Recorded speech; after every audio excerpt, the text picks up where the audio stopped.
tip for help around the house. You use window box fans or small box fans like this. We do. We throw them in the windows, cool off the house. But what happens is this. Just all that baby's going. Well, I've repaired a couple of these in the years past. I just wanted to show you how to do it. There's no bearings inside this motor back here. Back here, there's a motor. And you can pull it apart. It's bushing on shaft. So you just have to take it apart, clean it up. And I put some, I can either use like a silicone grease, but right now I just have a high temp brake grease that I'm using to lube up that shaft on that bushing. So let's take it apart. First step is going to be taking these off. All right, here's the final screw. Just like that. Take this baby off. Set her aside over there. You're gonna make a little bit of mess on the floor, so if you're on carpet, if you don't want to get it dirty, make sure put something down. All right, now to pull this off, this is just a press fit. So what I usually do is I grab onto both sides of it with my fingers, put my feet on the box corners, and it won't collapse because you're on the corners. By the way, make sure you unplug it. This might get real electrifying, if you know what I mean. Of course, the dog wants to know what's going on. All right, so I'm gonna pull it off. Let's see if you can get a little bit of a shot of that. Put on either side, it won't collapse. Seems like it will. Then yank. Now what we do is we pull these out. These are fairly lengthy screws, you know, the Laskos, and this is Aerodyne or whatever they called it. They all do it a little different, but they're all basically the same. These are like long wood screws actually, but they threaded right in, and I keep everything nice and organized. And also I made a little mark here with a Sharpie. I'm not gonna be using any solvents, so Sharpie will work just fine. To mark which way the motor goes. It's not like you won't be able to figure it out, but it's just a little quicker if you do indeed put a little mark there. So I'm gonna take these little tabs. Now on Laskos, I noticed that they put like some glue, and the glue holds it, but on these they bend a little tab, which seems sort of dangerous considering it's on electrical wire, but what do I know? All right, so that's off. Now to get, this might require two hands to pop this off. You see this, you've got to pop this plastic tab into this void to release all of the handle and so forth in the little, this little switch. So give me a sec, I'll pop that off. Actually, on closer look, if I would have popped that white one, it would just take this handle off. I need to pop these two little black ones. That went really nice and easy. I like that, sort of. So you gotta, there it goes, there, we're free. So, you can see that the motor's laying down there. Let me grab it and put it on my work surface.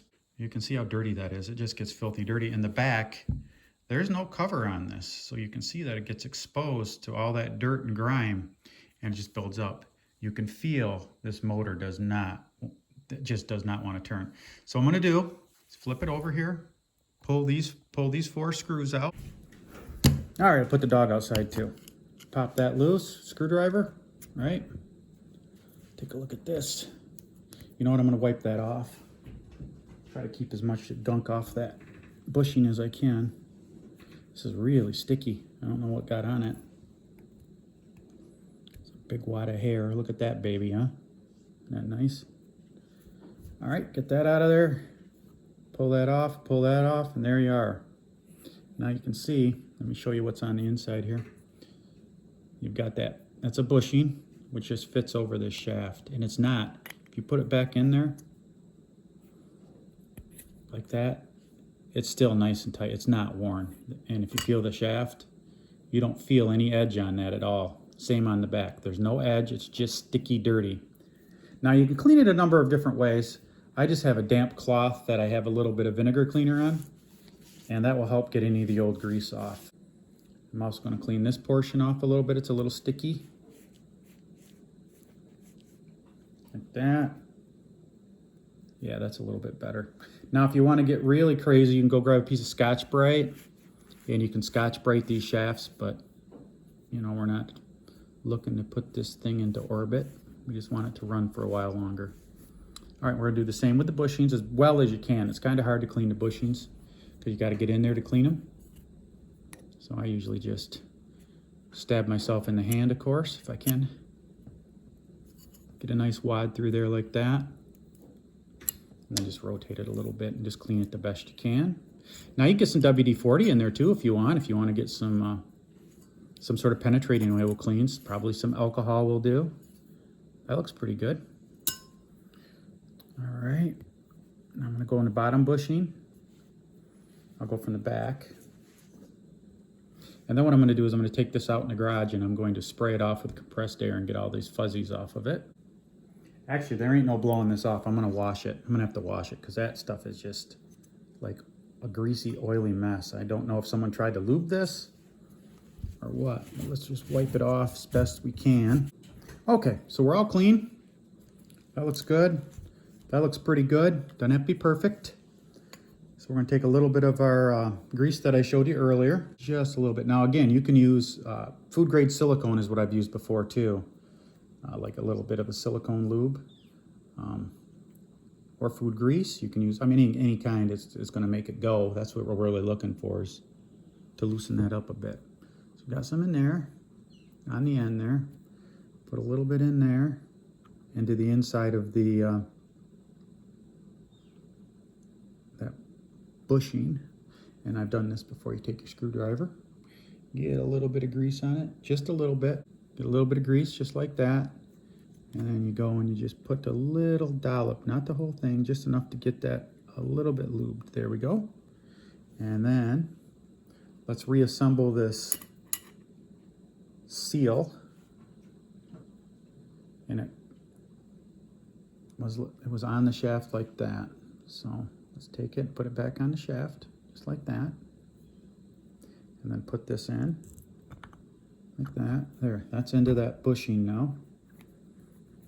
Move around a bit. Take our grease, put it on this shaft, on the portion that it rides on. Your bushing rides closer to the center of that. I think that's the stator, if I remember correctly. Now let's grab our a little bit more grease like this. Put it on that bushing, just like that. Now you're going to get this grease is going to smear all down the shaft, but that's okay, we don't mind. And remember that our wires went through this little spot right here. So make sure to line that up with your wires, which are right here, see? So line them up with the wires, just like that.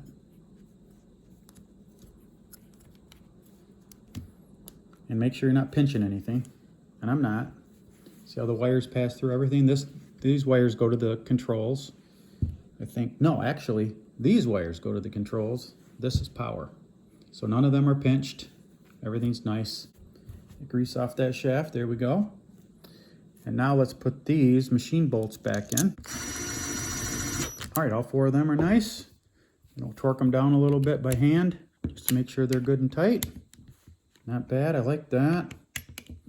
Like that, very good.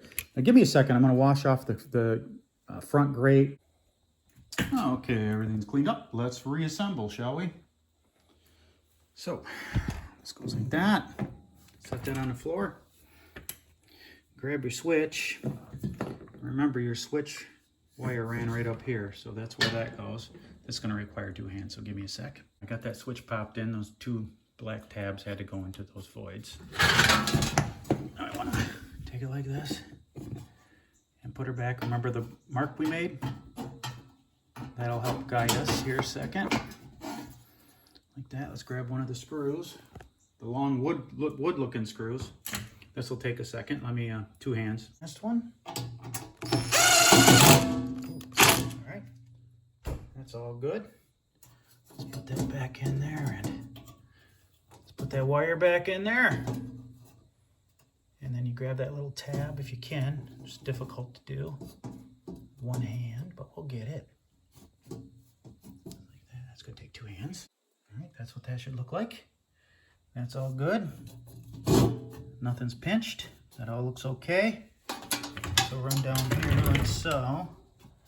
Pull that tab back just a little bit. Magic. All right, now let's put the blade back on. All right, so the blade has a flat spot. I don't know how well that's gonna, you see that flat spot right there? You have to line that up with the shaft's flat spot. So, the flat spot is up. I'm gonna put it straight up at 12 o'clock, meaning the flat is pointing up at 12 o'clock.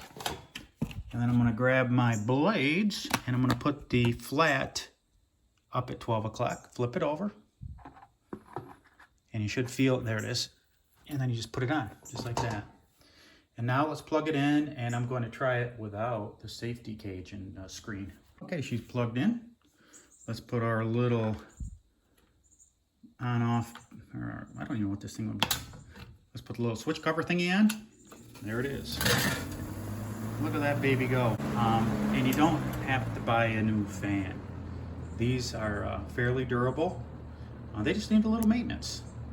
And that's how I do it. And I've done this with a number of different fans, and it just works out great. Well, if you liked the video, consider hitting the like button. Consider subscribing. I'm gonna have to wash this up because my dirty mitts were all over it. That's okay. But yeah, this is Have Crap Around the House. Thanks for watching. See you next time.